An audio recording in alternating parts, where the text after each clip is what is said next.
Extra Tug is $1 a week. It is $1 a week, and you get exclusive content, you get a lot of cool things. I mean, what are you spending $1 a week on? Gumballs? You know, and I'm putting a lot of work in here. ExtraTug.com, exclusive content, check it out. Video games and pizza. A slam dunk of any business model, genuinely. Can you think of two better things for a young boy to indulge in? Besides drugs and gambling? So if the business is perfect, I have one question. Why add this f***ed up rat? I have a whole Chuck E. Cheese costume. Some of the newer guys might not know that. I bought it when I was drunk. Well, it's just one of many aspects of the Chuck E. Cheese brand that doesn't seem to make any sense. Kind of like how I bought an entire Chuck E. Cheese costume when I was drunk from China. And it came 6 months later and I didn't know I bought it. I thought I was being cyber attacked. And I want it to be clear, there's been some rumors going around online about me in that costume. I've never jerked off while wearing it. That was a miscommunication. But speaking of jerking off in Chuck E. Cheese costumes, I wouldn't have been the first one to do it if I did it, which I didn't. Yeah, during a 2008 Google Tech Talk, the founder of Chuck E. Cheese said, "You can't believe the weird things that people do from inside a Chuck E. Cheese costume." So, okay, that doesn't instill so much confidence in the brand, seeing it as it's a children's restaurant. Which is, now I'm realizing, I think it's like the only one that does that. Chuck E. Cheese is a company that feels like it's been on the verge of bankruptcy almost as long as it's been in business. But somehow, like a drug laundering money scheme, it keeps spreading its influence across the globe. And in the process, Chuck E. Cheese has become an insanely weird but legitimate cultural touchstone. One that we celebrate even though it creeps us out to our core and sells extremely disgusting pizza. So seeing as I've been staring at this f***ed up head for such a long time, I thought it would be fun to dive into what makes Chuck E. Cheese tick. And mind you, the whole costume is inside the thing. I'm not gonna put it on because it's warm today and I would have a heat stroke even though I'm in an air-conditioned room. This thing was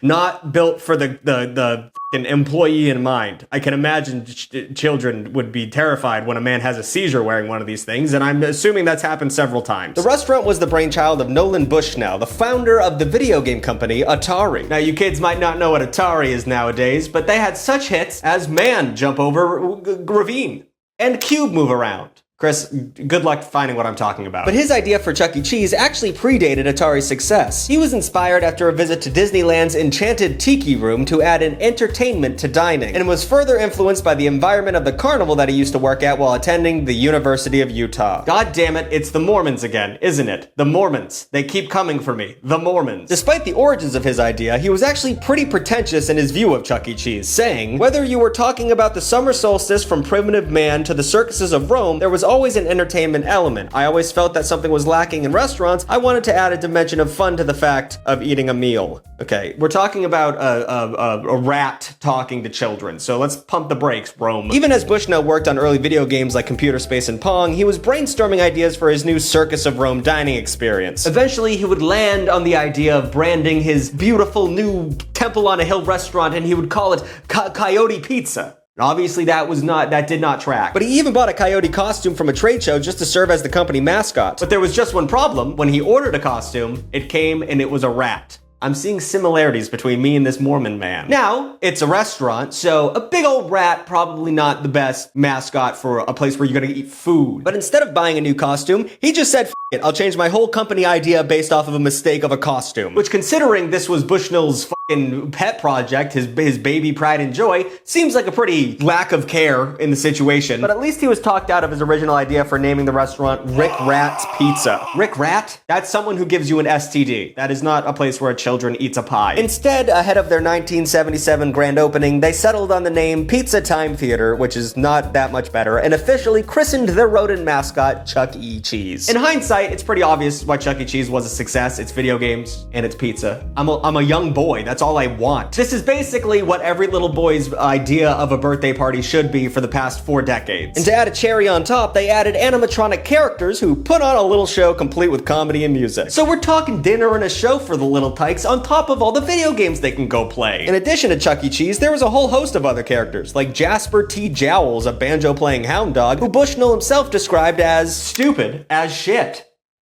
Things were different in the 70s. And then you had Dolly Dimples, a hippopotamus soul singer who would flirt with customers for a quarter, a little bit of a whore, and her boobs also would move when she sung a high note. So they had a whore hippo. I think now is a good time to remind everybody that in the late 70s, early 80s, everyone was doing a ton of blow. But anyway, dozens of Chuck E. Cheese joints had opened by 1980 in addition to tons of copycat stores. You had Tex Critter's Pizza Jamboree, you had Major Magic's All-Star Pizza Review, and you had Captain Andy's River Town. But that was small peas and tomatoes. That's not what the term is. But that was small town compared to what a couple of Chuck E. Cheese franchisees did when they started their own company, and they ended up getting sued because it was so close. And that little company that got sued was called Showbiz Pizza, home to the legendary animatronic band, the Rock-afire Explosion. Once again, cocaine, always involved. After several years rapidly expanding across the country to compete with Showbiz Pizza, Chuck E. Cheese finally won in court, just in time for the video game crash of 1983. This is about the 100th time I've mentioned the video game crash of 1983. It keeps coming up in my videos, so we got the Soviets, the Mormons, and the video game crash of 1983. I'll put that on a t-shirt at one point. That year, the company lost tens of millions of dollars and filed for bankruptcy. And in a weird bit of irony, Chuck E. Cheese was bought by rival Showbiz Pizza in 1985. So like, they won the lawsuit, and then they're like, oh,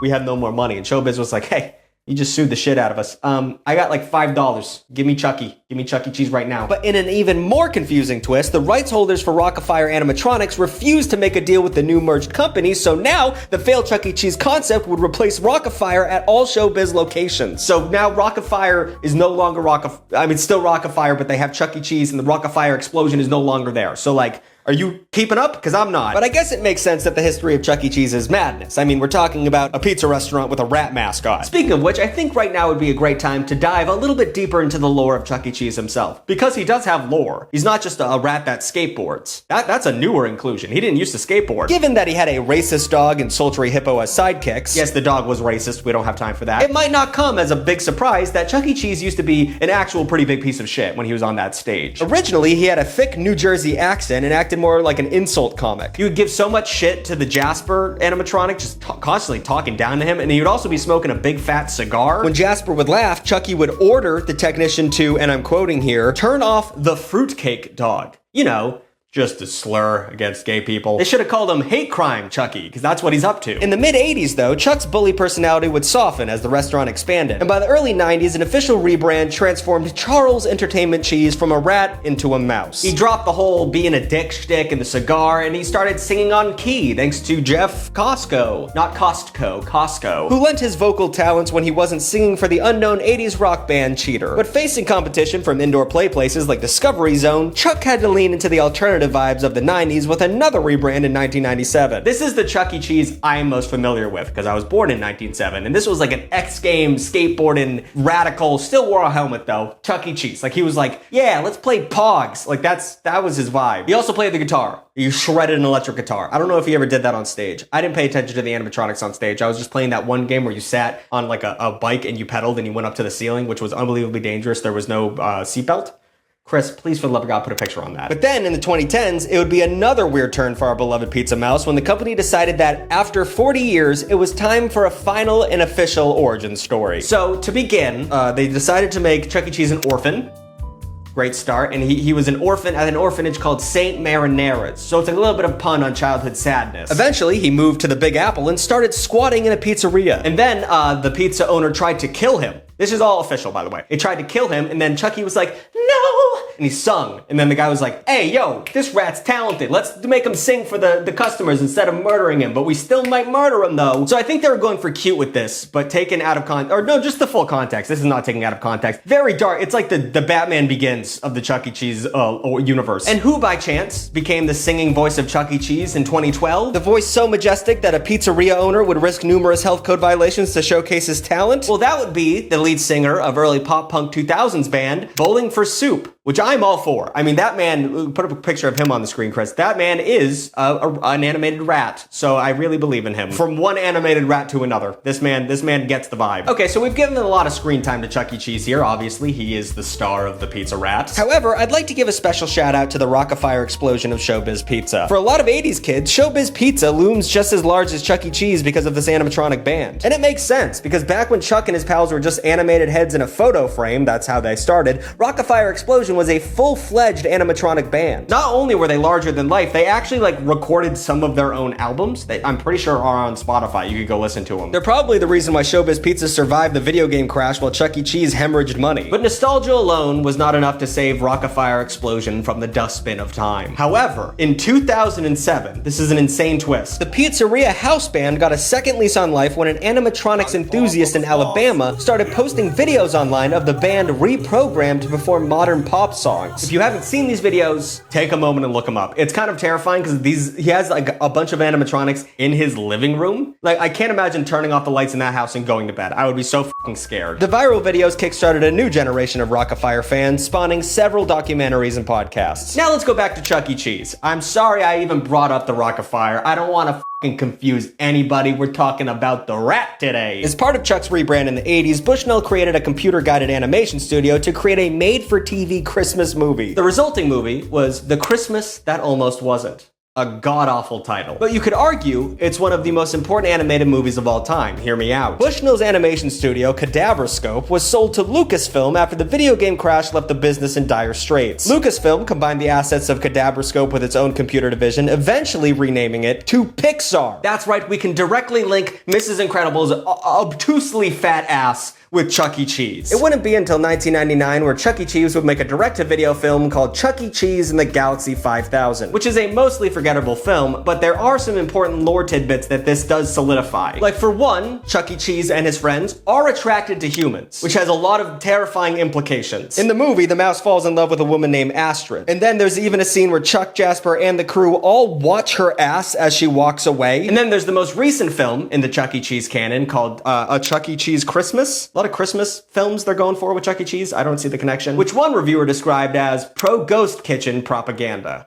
Probably not a great movie if that's one of the reviews. Which reminds me, we are talking about a pizzeria here. Got a little lost in the marinara sauce there. The Chuck E. Cheese lore is interesting. But at the end of the day, this play place / arcade is still a restaurant. But you know, just objectively not a very good one. Actually, the pizza has such a bad reputation that one conspiracy theory has taken a hold for years now. In 2019, YouTuber Shane Dawson, remember him, released a video that dove into the tinfoil hat world of Chuck E. Cheese recycling their pizza. As evidence, he films pizza with uneven slices that don't even seem to fit together, uneven cut marks, and missing toppings. The video has been viewed over 50 million times, which led to a lot of discussion online, but apparently Chuck E. Cheese reached out to BuzzFeed and said everything was unequivocally false. But then why does the pizza slices not all fit? What's going on here, Mr. Cheese? The fact that their pizza is questionable enough to warrant such a conspiracy theory makes the fact that they had a ghost kitchen all the more laughable. Yes, Chuck E. Cheese was ahead of the curve when it came to ghost kitchens, starting their own incognito operation at the early onset of the COVID lockdown. To keep their business afloat, they decided to start delivering pizzas, but they knew how bad their reputation was, so they gave their pizza place a new name, Pasquale's. Now, anyone who's steeped into the Chuck E. Cheese lore, as I'm sure we all are, will know that Pasquale is the offensive Italian stereotype animatronic that sometimes plays with the other band. So they were kind of tipping their hand, but it worked. They fooled lots of people until one customer in Philadelphia cracked the code and Chuck E. Cheese had to come clean. They actually were able to get away with it for 5 years though, Pasquale's, until they closed their doors for good. So they tricked a lot of Americans, and you gotta give them credit. No one ever said a rat was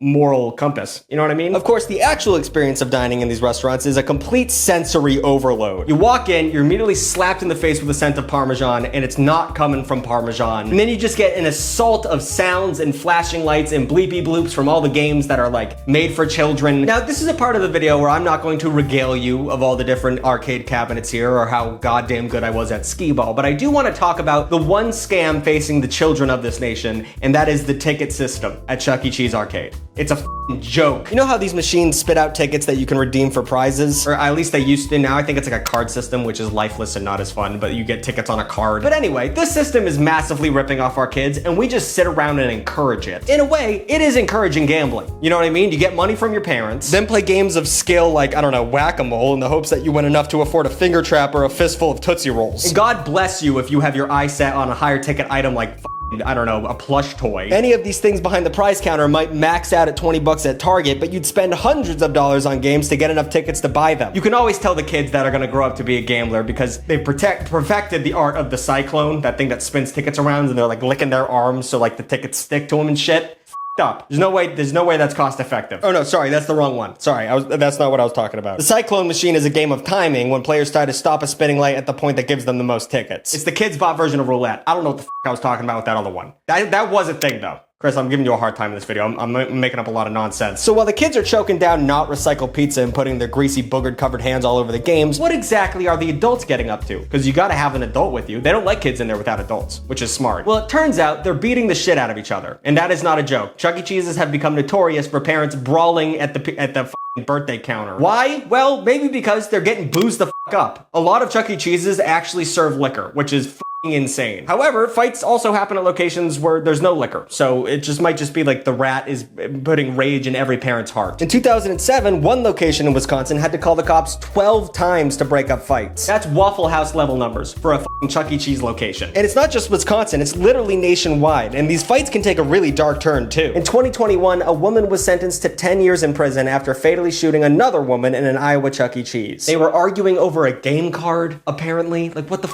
is going on? In 2022, a dad was actually shot and killed in the parking lot while carrying his daughter's birthday cake. And just last year, a fight broke out at a Chuck E. Cheese at a 5-year-old's birthday party, and the father was beaten so badly that he had to be put into a medically induced coma. What is going on at Chuck E. Cheese? So thanks for watching. That's literally how I'm gonna end this video. Chuck E. Cheese incites violence within adults. That's what we should walk away with. I'm not putting on the costume, by the way. It doesn't fit. Like, it goes above the camera, so I can't do anything about that. Like, comment, and subscribe. New videos every Saturday and sometimes Wednesday. And shout out the extra Tuglets. $4 a month, you get a new video every week that's exclusive and dirty and raunchy and scary. And then I also make videos where I answer viewer questions, and also you get to support me, which is great for me, and also you if you want to do that. And you get your name at the end of the video. Look at all these people. They can't be wrong.